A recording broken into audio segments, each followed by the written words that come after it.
Ayoko na po, tama na. Well, ganun din po yung akin. Yung confidence ko nga po, dinagdagan nila. Copy-paste.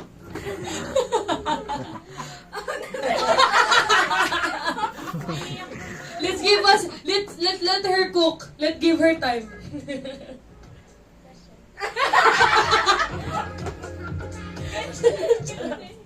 Siya nasunod. Ano? Question po. Siya nasunod.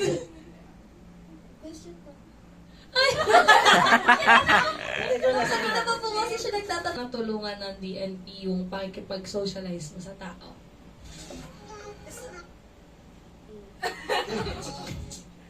Well, yung confident ko po, kasi po dati syempre mahihain po ako, gano'n.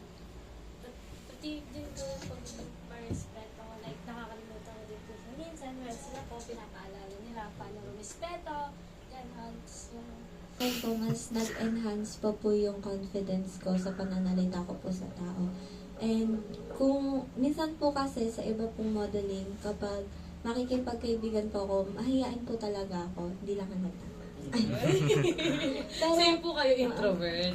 hindi, outgoing din po outgoing person din po sila. Madaldal din po nila. Mas makakasalumuha mo po. Kasi talagang mahihain talaga ako eh.